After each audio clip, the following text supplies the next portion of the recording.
Tu es incapable de faire du fric. Et de toute façon, même si tu voulais en faire, tout est fait pour t'empêcher de devenir riche. En fait, tu le sais pas, mais tu es programmé pour devenir pauvre.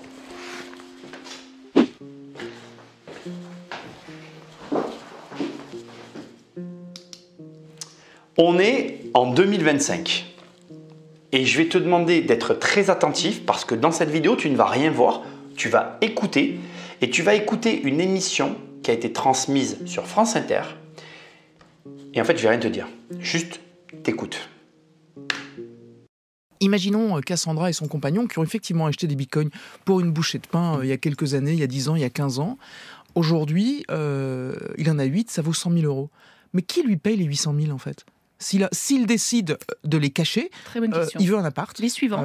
Qui lui paye les 800 000 euros ? Mais moi, là, je n'ai pas compris qui lui donne les 800 000 non, mais c'est que là, on ne fait que découvrir ce qui s'appelle des flux financiers. Les retraites, c'est exactement la même chose. C'est-à-dire qu'on est simplement sur des équilibres. C'est-à-dire que vous avez... Ouais, mais je voudrais quand même la réponse à ma question. Non. Si tout le monde récupère son argent en même temps, ses bitcoins en même temps, est-ce que la plateforme a les reins assez solides ou pas ? Ah, mais c'est exactement la même question pour les banques, pour n'importe quel. C'est-à-dire qu'évidemment, si tout le monde décide de récupérer au même moment, vous avez un crash automatique. Mais je ne sais pas qui va me les acheter à ce prix-là, en fait, les bitcoins. Des gens en face, des gens qui en veulent. Il y a plein de gens qui en veulent. Mais qui vont vraiment vouloir des bitcoins à 100 000 euros ? Mais évidemment, mais tous les jours, vous avez des gens qui en achètent même à 105, 110. Voilà, intéressant. Alors, avant que je ne commente ce que l'on vient d'entendre, je vais t'apprendre 2-3 petites choses qu'on va voir ensemble et ensuite je reviens.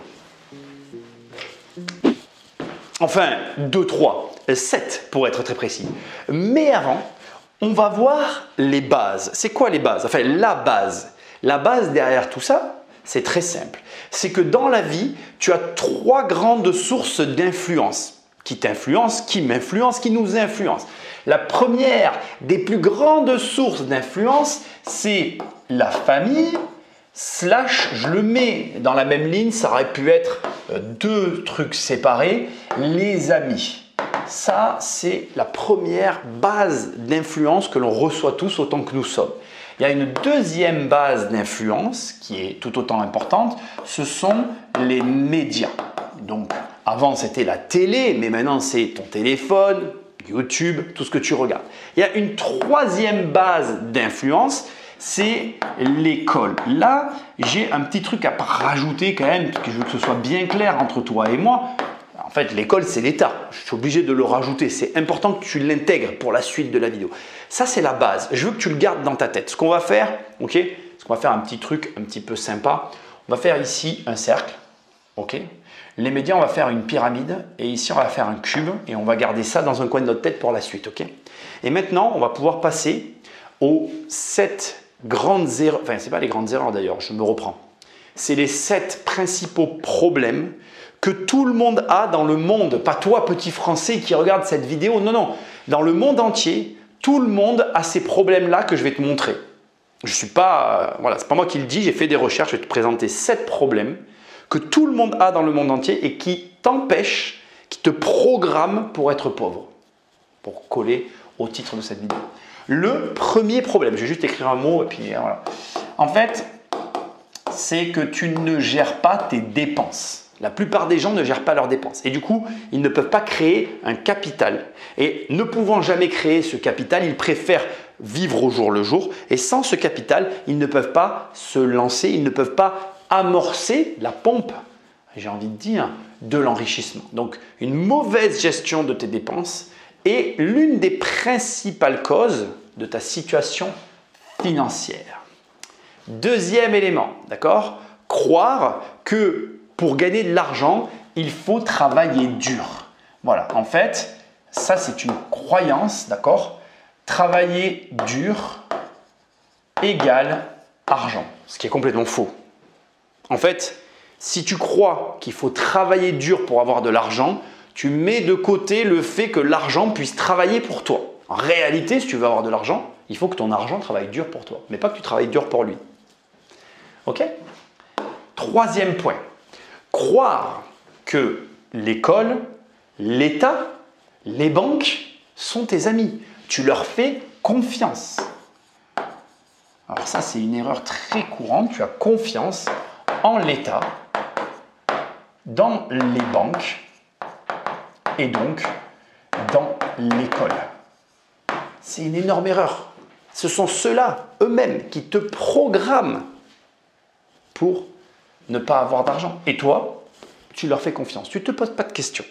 Tu reçois leur éducation et tu fais confiance à leur éducation. Mais t'inquiète pas, dans quelques secondes, on va pouvoir voir qu'il y a un élément qui prouve que tu ne peux pas leur faire confiance. Mais pour l'instant, tu peux ne pas être d'accord avec moi.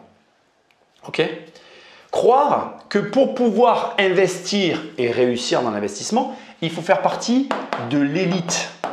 Il y a beaucoup de gens qui croient malheureusement que pour pouvoir être actionnaire, pour pouvoir faire beaucoup d'argent, il faut faire partie de l'élite. Et à ce moment-là, tu vas pouvoir investir. Mais en fait, tu t'es conditionné. Il n'y a rien qui dit qu'il faut faire partie de l'élite pour pouvoir investir.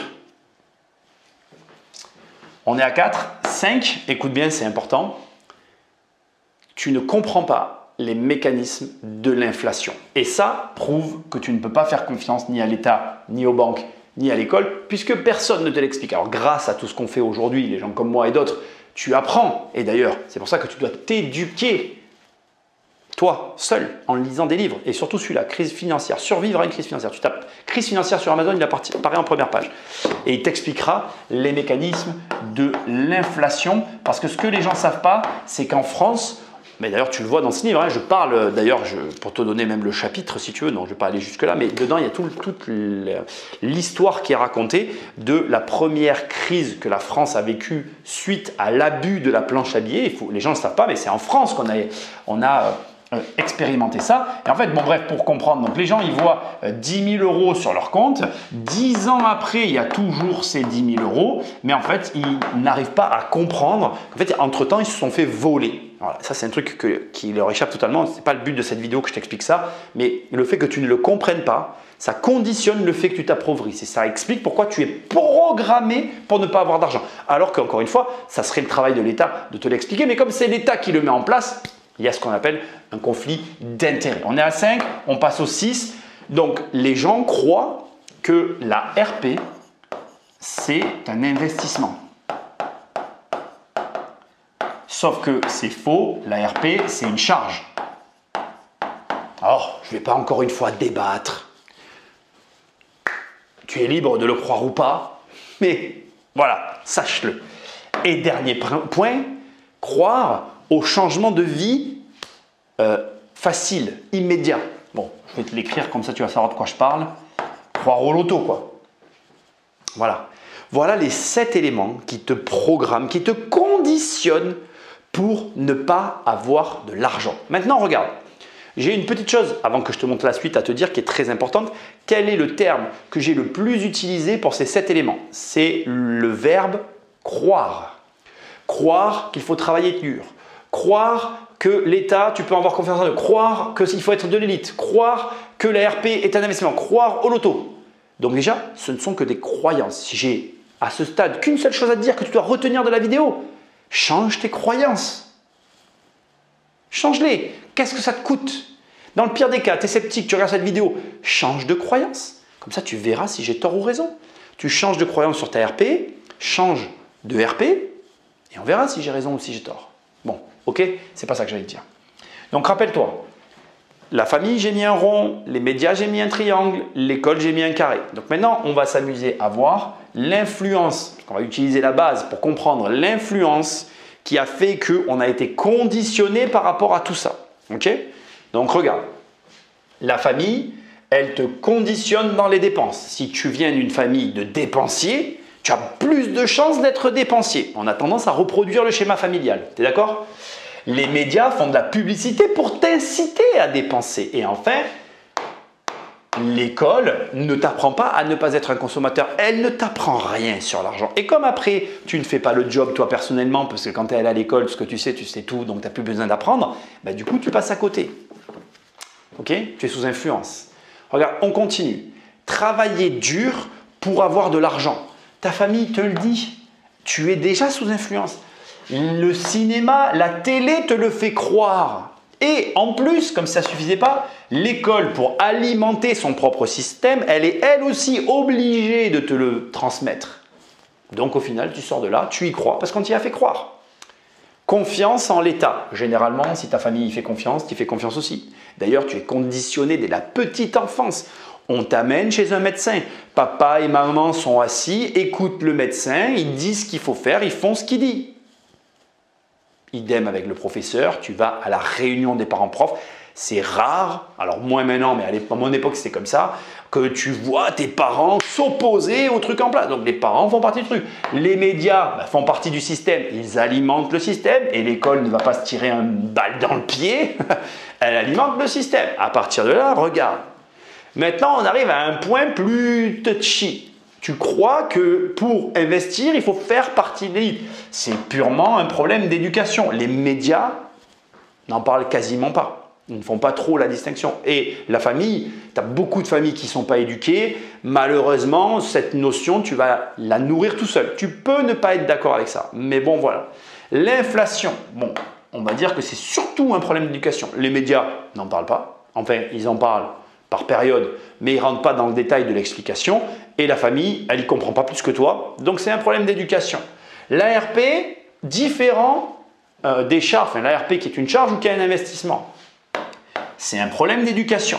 Il y en a certains qui vont s'opposer avec moi, je peux l'accepter, on peut rajouter la famille parce que parfois ton cercle, alors plutôt amical, d'ailleurs je vais montrer là que c'était, bref, les amis, ton cercle social vont t'influencer. Ça c'est vrai, je peux le reconnaître.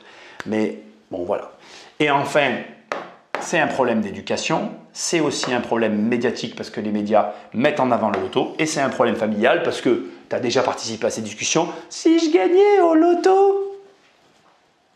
Bon, alors maintenant, soyons pragmatiques. 3 et 2, 5. 3 et 1, 4. 7. C'est QFD, c'était ce qu'il fallait démontrer. Et oui, regarde, tout ça n'est qu'un problème d'éducation. Et en fait, cette partie-là, qui n'est autre que celle-ci, l'école, oui, j'ai mis l'État parce que l'État te délivre une éducation scolaire et l'erreur que la plupart des gens font, c'est que quand tu arrêtes ton éducation scolaire, à qui appartient la charge de continuer l'éducation financière? C'est à toi. Et si tu n'as pas fait le job, eh bien en réalité, quand tu vois que ces éléments que j'ai mis au tableau sont les principaux éléments de cause de pauvreté dans le monde, eh bien si tu en es là, c'est principalement de ta faute.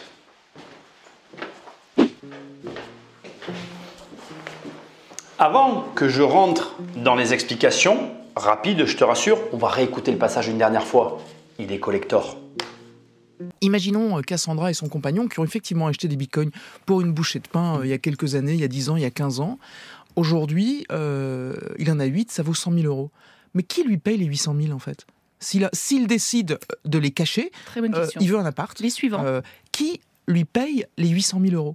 Mais là, moi, j'ai pas compris qui lui donne les 800 000. Ah ben non, mais c'est que là, on ne fait que découvrir ce qui s'appelle des flux financiers. Les retraites, c'est exactement la même chose. C'est-à-dire qu'on est simplement sur des équilibres. C'est-à-dire que vous avez... Ouais, mais je voudrais quand même la réponse à ma question. Bah, non. Si tout le monde récupère son argent en même temps, ses bitcoins en même temps, est-ce que Mais c'est la exactement... plateforme a les reins assez solides ou pas?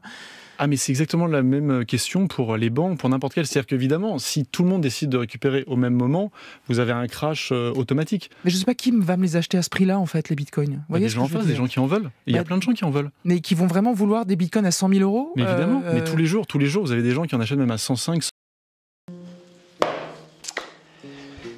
On va commencer par le parallèle hasardeux avec la retraite pour faire nous aussi un parallèle avec ce que je viens de te montrer. Tu as signé un accord tacite avec l'État dans lequel tu te trouves. Cet accord stipule que, à un âge que tu ne connais pas, dans des conditions que tu ne connais pas puisqu'elles peuvent être changées à tout moment, on te donnera un montant que tu ne connais pas, mais tu auras une retraite. Tu as signé un papier, toi? Dis-le moi dans les commentaires. Tu as signé quelque chose? Tu es sûr, comme je l'ai dit, tu y crois. Tu es sûr que tu as raison de croire en ce truc. De l'autre côté du spectre, on aura le Bitcoin, ok? Un truc obscur. Un Ponzi, parce que c'est les précédents qui payent pour les suivants, c'est ce qu'ils ont sous-entendu à un moment donné. mais tu as le Bitcoin. Résumons, hein. D'un côté, tu as un coin numérique, ok, je l'accorde, mais qui a une valeur à un moment donné que tu peux revendre au moment que tu le décides, sur lequel donc tu as une prise, que tu peux négocier. Ce n'est pas les plateformes qui te payent, je te rassure. Hein. La plateforme, c'est un lieu d'échange. Et là, c'est un endroit où se retrouvent des vendeurs et des acheteurs. Il aurait fallu qu'ils lui répondent, mais bon, bref. La plateforme n'a rien à voir avec qui paye, d'accord? Il y a un vendeur, un acheteur, et ils font une transaction.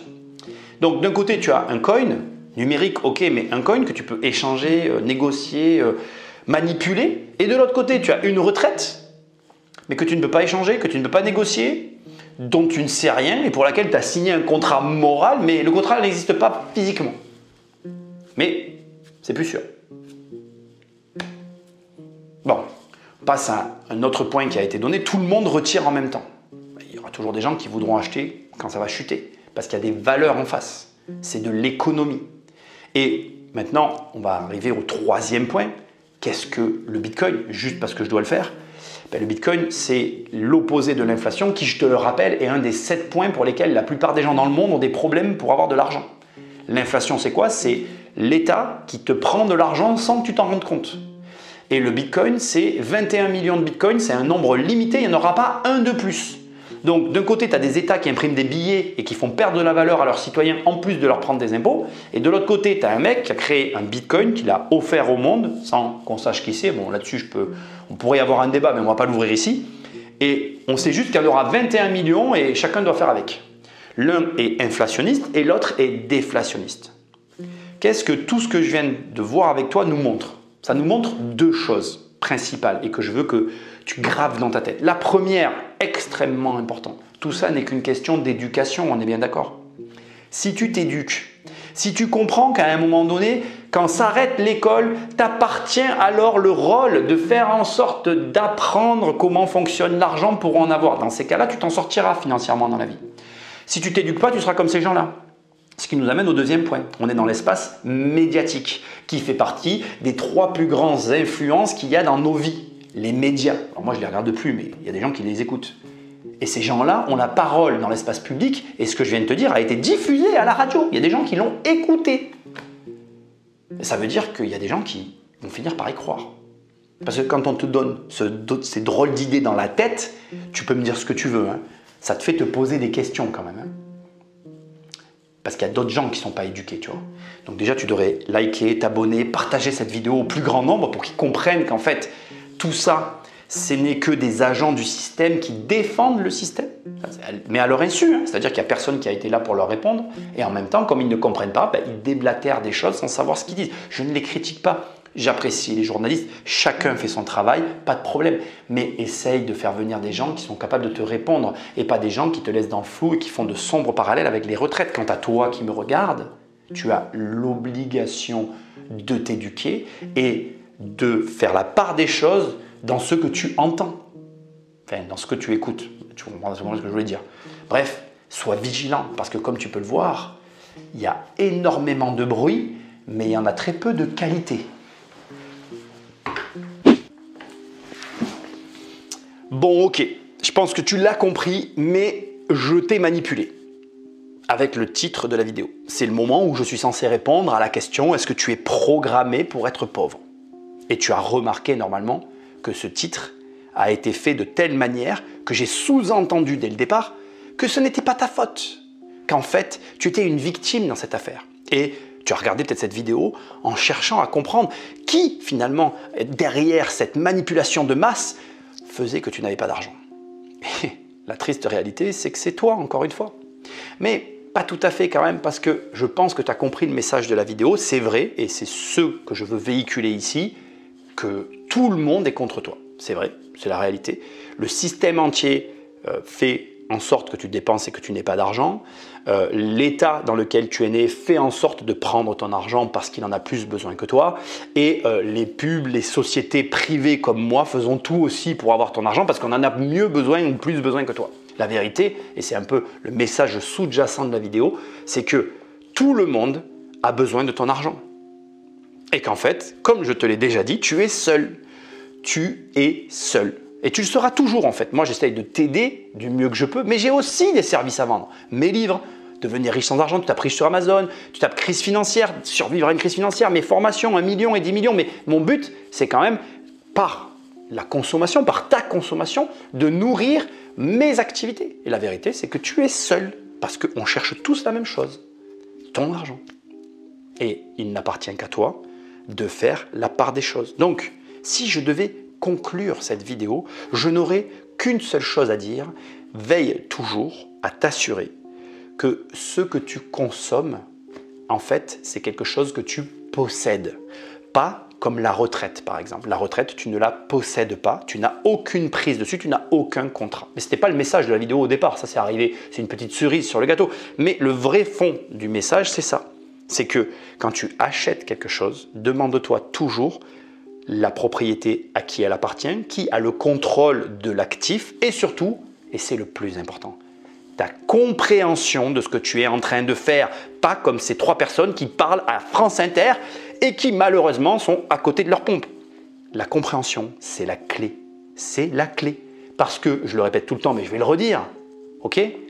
Ton niveau de revenu est égal à ton niveau de connaissance. Mais tu le sais déjà. Donc, qu'est-ce que tu apprends? Qu'est-ce que tu lis sur l'argent? Je te laisse y répondre dans les commentaires, je te laisse y répondre tout court, je te laisse faire le travail tout court. Et je ne suis pas inquiet, tu vas trouver. Tu as mon site qui t'aide. Les formations, les livres, les coachings, tu tapes immobiliercompagnie.com et tu as tout sur le site internet. Je ne suis pas inquiet, tu vas trouver. Sinon, tu vas sur Amazon, tu tapes riche, tu tapes crise financière, tu connais.